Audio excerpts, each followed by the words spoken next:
दोस्तों कहते हैं कि गुस्सा शांत करके रखना चाहिए। गुस्से में कोई भी ऐसा कदम नहीं उठाना चाहिए जो आगे चलकर उसके लिए बड़ी मुसीबत बन सके। और खासकर महिलाओं के लिए अगर हम बात करें दोस्तों, तो महिलाएं अगर इस कदर करती है तो बड़े दलदल में फंस जाती है। एक ऐसी ही कहानी मैं आप सभी को सुनाऊंगा। एक महिला जो कि अपने पति से लड़ाई झगड़े करके वो घर से निकल जाती है। रात का समय होता है, वो जब वो बस स्टॉप पहुंचती है तो वहाँ रात हो चुकी थी, कोई भी बस उसे नहीं मिलती है। और उसी बस स्टैंड पर वो उसे एक दलाल मिल जाता है। और उस दलाल के से जब ये बात करती है, जब दलाल उससे बात करता है, तो धीरे-धीरे उसकी बातों में वो फँस जाती है और दलाल के साथ वो उसके घर चली जाती है। और घर ही नहीं जाती बल्कि वहाँ से वो कोठे तक भी पहुँच जाती है। जिसके बाद जो उसका पिता है, किस तरीके से उस लड़की को बचाने के लिए आता है, ये कहानी में आगे आपको सुनने को मिलेगा। तो कहानी को पूरा ज़रूर सुनिएगा और वीडियो को ज़रूर पूरा देखिएगा, एंड तक देखिएगा। वीडियो को लाइक और चैनल को सब्सक्राइब कर लीजिएगा, ख़ास करके महिला इस वीडियो को ज़रूर देखें। तो एक हेमा नाम की लड़की जिसकी शादी करीब 3 साल पहले हुई थी, जिसके पति का नाम होता है विकास। लखनऊ का रहने वाला था ये विकास। और लखनऊ में इस हेमा की शादी हुई थी। हेमा शादी करके अपने ससुराल में रहा करती थी और आए दिन उसके पति से यानी विकास से उसकी लड़ाई झगड़ा हुआ करती थी। एक दिन बात इतनी बढ़ जाती है कि हेमा विकास से लड़ाई झगड़े करके करीब रात के 8 बज रहे होते हैं, उसी वक्त वो घर छोड़कर वहाँ से, उसका एक बेटा भी था, बल्कि एक बेटा भी पैदा हुआ था, उस बेटे को लेकर हेमा जो है वो उस घर से निकल जाती है अपने मायके के लिए। उसका मायके कानपुर में था, तो इसलिए वो शाम को निकलती है और बस स्टॉप पहुंचती है। बस स्टॉप पहुंचने के बाद वो बस पकड़ती है। बस पकड़ने के बाद सीधे कानपुर पहुंच जाती है। कानपुर पहुंचने के बाद रात काफ़ी हो चुकी थी। अब वहां से उसका घर करीब 70-80 किलोमीटर और आगे था, तो वहां वो रात में जा नहीं सकती थी। वहां उसे कोई भी गाड़ी मिल नहीं रही थी, इसलिए वो बस स्टॉप पर ही उसने रात गुजारने का फैसला किया और उसी बस स्टॉप पर वो बैठी रही। लेकिन उसी बस स्टॉप पर एक अजय नाम का शख्स होता है, जो कि बस स्टॉप के आसपास मंडरा रहा था। उसकी नज़र उस महिला पर पड़ती है, यानी कि हेमा पर पड़ती है। गोद में वो बच्चे लिए हुए थी और ये उसके आसपास जाने की कोशिश करता है, लेकिन हिम्मत नहीं कर रहा था। फिर भी वो हेमा के पास जाता है और जाकर उससे बातें करने लगता है और कहता है कि तुम रात को यहाँ पर अकेली हो, तुम्हारे साथ और कौन-कौन है? तो हेमा जो बताती है कि दरअसल मैं यहाँ पर अकेली हूँ, मुझे यहाँ से दूर जाना है और वहाँ के लिए अभी मुझे कोई गाड़ी या फिर बस नहीं मिल रही है, इसलिए मैं यहाँ पर इंतज़ार कर रही हूँ। ये अजय जो है वो ये बात समझ जाता है कि अब ये हमारे जाल में फँस सकती है। उससे प्यारी-प्यारी बातें करने लगता है, उसको खाने-पीने के लिए या फिर उसके बच्चे को कुछ खिलाने-पिलाने के लिए भी वो कोशिश करने लगता है, लेकिन हेमा मना कर देती है। जिसके बाद अजय कहता है कि अगर यहाँ से तुम्हें कोई भी ट्रेन या कोई भी बस या फिर कोई भी गाड़ी नहीं मिलेगी, एक काम करो, यहाँ पर ये जो जगह है सेफ नहीं है, यहाँ पर चोर उचक्के आते रहते हैं, तुम्हारे साथ कोई भी बदतमीजी कर सकता है बस स्टॉप पर। ये सारी बातें कह के हेमा को वो लुभाता है। लुभाने के बाद हेमा भी उसकी बातों में आ जाती है। जिसके बाद अजय कहता है कि चलो मैं तुम्हें रेलवे स्टेशन छोड़ देता हूँ। रेलवे स्टेशन पर सब लोग सुरक्षित रहते हैं, वहाँ पर सुरक्षा व्यवस्था रहती है, तो वहाँ पर कोई भी किसी तरह की तुम्हें कोई परेशानी नहीं होगी। और दिन होगी तो फिर वापस आकर के अपना बस या फिर ट्रेन जो भी पकड़ना हो तो वहाँ से पकड़ लेना। तुम रेलवे स्टेशन चलो, वहाँ पे सुरक्षित रहोगी। तो हेमा भी उसकी बातों में आ जाती है। अजय जो है अपनी बाइक लेता है, बाइक पर हेमा को बिठाता है, बिठा करके उसे लेकर जाने लगता है। रास्ते में ही अजय कहता है कि दरअसल मेरा जो घर है वो यहीं है, इसी रास्ते में पड़ता है, तो एक काम करो, चलो हमारे यहाँ चाय पानी पी लेते हैं, फ्रेश हो जाना, उसके बाद मैं तुम्हें रेलवे स्टेशन छोड़ दूंगा, वहाँ से तुम चली जाना। इसके बाद हेमा को क्योंकि अब विश्वास हो चुका था कि अजय एक अच्छा लड़का है, तो इसलिए विश्वास के नाते वो अजय के घर चली जाती है। घर जाने के बाद वो बैठती है, फ्रेश होती है। फ्रेश होने के बाद अजय जो है वो अपने किचन में जाता है, वहाँ से चाय बनाकर हेमा के लिए लेकर आता है।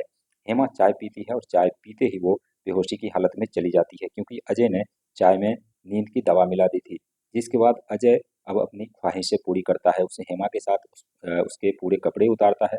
कपड़े उतारने के बाद उसके साथ पूरी रात वो संबंध बनाता है। संबंध बनाने के बाद जब जैसे ही सुबह होती है, तो सुबह को हेमा की जब आँख खुलती है, तो हेमा अपने जिस्म पर एक भी कपड़ा नहीं पाती है। ये देखकर उसे आश्चर्य होता है और कुछ अलग महसूस होता है, जिसमें पीड़ा भी होती है, लेकिन उस पीड़ा को बर्दाश्त करके वो अजय को कहती है, चलो अब हमें स्टेशन छोड़ दो, हमें जाना है। लेकिन अजय कहता है कि तुम यहाँ से अब कहीं भी नहीं जा सकती। ये बात जैसे ही हेमा सुनती है, उसके पैरों तले से ज़मीन खिसक जाती है। दरअसल अजय कहता है कि तुम कोठे पर आ चुकी हो और यहाँ से तुम्हारा जाना नामुमकिन है। तुम्हारा भलाई इसी में है कि तुम यहीं पर रहो और धंधा करो, और धंधे में बहुत सारे पैसे हैं, तो इसलिए तुम धंधा करो। रही बात तुम्हारे बेटे की, तो मैं उसे एक अच्छे स्कूल में दाखिला करवा देता हूँ, वहाँ पर वो पढ़ाई करेगा और तुम जो है यहीं पर रहो और धंधा का तैयार नहीं हो रही थी, इसलिए अजय ने उसे ज़बरदस्ती डराया, धमकाया, मारने की भी धमकी दी, जिसके बाद हेमा जो है वो तैयार हो जाती है और देह व्यापार में वो उतर जाती है। अब देह व्यापार का सिलसिला चलने लगता है। हेमा की जो छोटा बच्चा था उसको जो है स्कूल में भर्ती कराया जाता है और वो दिन भर पढ़ाई करता था और इधर हेमा घर पर देह व्यापार करती थी। इसी तरीके से ये सिलसिला चल रहा था। उधर उसका पति भी उधर ढूँढ रहा था और उसका जो मायके वाले जो थे वो भी ढूँढ रहे थे, लेकिन उन लोगों को कोई भी पता नहीं लग रहा था। करीब 5 साल का वक़्त बीत जाता है। 5 साल का वक़्त बीतने के बाद अब हेमा ने वहाँ से जाने की उम्मीदें छोड़ दी थी, लेकिन दरअसल होता ये है कि जो भी देह व्यापार करने वाली महिलाएँ होती है, उसे थोड़े-थोड़े दिनों पर मेडिकल टेस्ट भी कराना पड़ता है कि कोई उसे गंभीर बीमारी ना हो जाए। इसलिए एक दिन ये जो हेमा है वो हॉस्पिटल जाती है, उसे अजय लेकर जाता है और उसको टेस्ट करवाता है और अजय हॉस्पिटल के बाहर ही खड़ा रहता है। हेमा आती है, वहाँ से भागने की कोशिश करती है, लेकिन वो भाग नहीं पाती है। अजय फिर से उसे लेकर उसी कोठे पर पहुँच जाता है, जिसके बाद अब हेमा ने ठान लिया था कि अब हमारा कुछ भी नहीं हो सकता, हमें कोई नहीं बचा सकता और इसी तरीके से ये सिलसिला अब शुरू रहता है। जिसके बाद एक दिन एक व्यक्ति आता है जिसका नाम सोमनाथ होता है। सोमनाथ जो हेमा का ग्राहक बनकर आता है और उसके साथ जाकर के वो रात बिताता है, संबंध बनाता है। लेकिन उसी दौरान ये जो सोमनाथ होता है उसकी जो लैंग्वेज थी या फिर जो उसकी भाषाएँ थी, उसने हेमा हेमा से पूछा कि तुम कहाँ की रहने वाली हो? हेमा बताती है दरअसल वो कानपुर की रहने वाली है। जिसके बाद सोमनाथ भी कहता है कि मैं भी कानपुर का रहने वाला हूँ, बताओ कौन-सा जगह और तुम्हारे पिता का क्या नाम है? जिसके बाद हेमा वो सारी बातें बताती है, अपने पिता का नाम बताती है जिसका नाम राजेंद्र होता है। तो सोमनाथ इस बात को लेकर के वो उस गाँव जाता है और अपने गाँव जाकर के राजेंद्र के बारे में पता लगाता है। राजेंद्र के बारे में जैसे ही पता लगती है उसके पास जाता है, जाने के बाद उसे उसका मोबाइल नंबर लेता है राजेंद्र का और उसे उस वक़्त कुछ भी नहीं कहता। वो सीधे आ जाता है उसी देह व्यापार वाले धंधे में, यानी कि कानपुर में वो उसी देह व्यापार वाले धंधे में आ जाता है और आने के बाद एक बार फिर से उसी महिला के पास यानी कि हेमा के पास सोमनाथ एक बार फिर से ग्राहक बनकर जाता है। ग्राहक बनकर जाने के बाद अब सोमनाथ ने राजेंद्र यानी कि हेमा के पिता को फ़ोन लगाया, फ़ोन लगा कर के और फ़ोन जो है वो हेमा से बात करवाई उसके पिता की। जैसे ही बात होती है पिता उधर फूट-फूट कर रोने लगता है, इधर बेटी भी फूट-फूट कर रोने लगती है और कहती है, वो सारा बात बताती है कैसे वो इस चंगुल में फँस चुकी है। जिसके बाद राजेंद्र कहता है कि तुम्हें टेंशन लेने की ज़रूरत नहीं है, मैं तुम्हें किसी न किसी तरीके से निकाल लूँगा। जिसके बाद हेमा कहती है कि तुम अकेले ऐसे मत आना यहाँ पर, अगर ऐसे आओगे तो फिर यहाँ पर बवाल होगा और हमें यहाँ से निकलने का मौका भी नहीं मिलेगा। इसलिए आप एक काम करना, ग्राहक बनकर आना, यानी कि जो लड़की होती है वो अपने पिता से कहती है कि आप ग्राहक बनकर आना, तभी हम जो है अपनी बात बता पाएंगे और आगे का कुछ कर पाएंगे। जिसके बाद राजेंद्र भी वही करता है। राजेंद्र की उम्र ज़्यादा हो चली थी, लेकिन फिर भी वो कोशिश करता है और उस मोहल्ले में एंट्री लेता है। एंट्री लेने के बाद वो अलग अलग वेश्या खानों में जाता है, लेकिन उसे अपनी बेटी दिखाई नहीं पड़ती।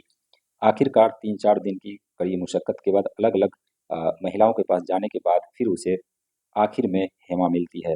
हेमा के पास जैसे ही ये जाता है, वहाँ पर एक बाप-बेटी नहीं बल्कि एक ग्राहक और ग्राहक का जो रिश्ता होता है उस तरीके से पेश आता है और हेमा के कमरे में जाता है, दरवाज़ा अंदर से बंद करता है जिसके बाद वो जो हेमा होती है वो अपने पिता को लिपट कर रोने लगती है और रोने के बाद वो सारी दर्द बयाँ करती है।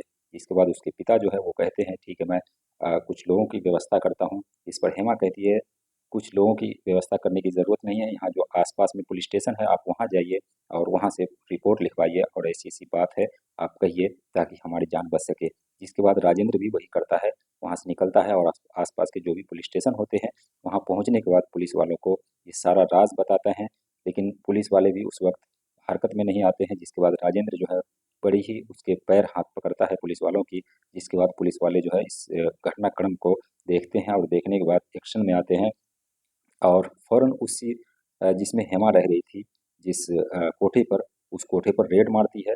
रेड मारने के बाद हेमा को वहाँ से निकालती है, निकाल कर बाहर लाती है, जिसके बाद वो जो जिस उसका जो मालिक होता है, अजय, जो हेमा को फँसा कर के लाया था, उस अजय को भी गिरफ्तार किया जाता है और उसमें और भी कई लड़कियाँ थीं, उसको भी वहाँ से निकाला जाता है, उसे अपने-अपने गाँव भेजा जाता है और सिर्फ़ हेमा ही नहीं बल्कि इसके अलावा बहुत सारी लड़कियाँ हैं, बहुत सारी महिलाएँ हैं जो इस तरह का करती है और वो फँस जाती है। उसे ये मालूम नहीं होता, उसे अंदाज़ा नहीं होता, वो जो कदम उठाने जा रही है वो कितना गलत है और आगे चलकर इसका अंजाम क्या होगा वो उसे पता नहीं होता है। गुस्से में इंसान कुछ भी कर देता है लेकिन उसका खामियाजा उसे भुगतना पड़ता है। तो खास करके महिलाओं के लिए मैं कहूँगा कि रात में अगर आपसे लड़ाई होती है या फिर कुछ भी होती है तो दो बात आप सह लें, लेकिन इस तरह का काम ना करें, इस तरह का गलत कदम ना उठाएं कि रात में आप घर से निकलें, क्योंकि ज़माना बड़ा ही ख़राब है और ज़माना इस कदर चल रहा है अभी के वक्त कि इसमें रिश्ते की मर्यादाओं को पार किया जा रहा है। चाहे कोई भी रिश्ता हो, बाप बेटी का हो, माँ बेटे का हो या फिर देवर भाभी का या भाई बहन का, कोई भी रिश्ता हो, कोई रिश्ता ऐसा बचा नहीं जिसके अंदर क्राइम ना हुआ हो और जिसमें जो रिश्ता शर्मसार ना हुआ हो, ऐसा कोई भी रिश्ता बचा नहीं है। तो इसलिए खासकर महिलाओं के लिए मैंने ये वीडियो बनाया है, ताकि इस घटनाक्रम को सुनाने का मकसद किसी की भावनाओं को ठेस पहुंचाना नहीं, बल्कि आप सभी को जागरूक करना था। बाकी आप क्या समझते हैं हमें कमेंट सेक्शन में ज़रूर बताएं। चैनल को अगर आपने सब्सक्राइब नहीं किया तो दोस्तों सब्सक्राइब कर लें, वीडियो को लाइक कर दें। मिलते हैं नेक्स्ट वीडियो में नई कहानी के साथ, तब तक के लिए बाय बाय, टेक केयर।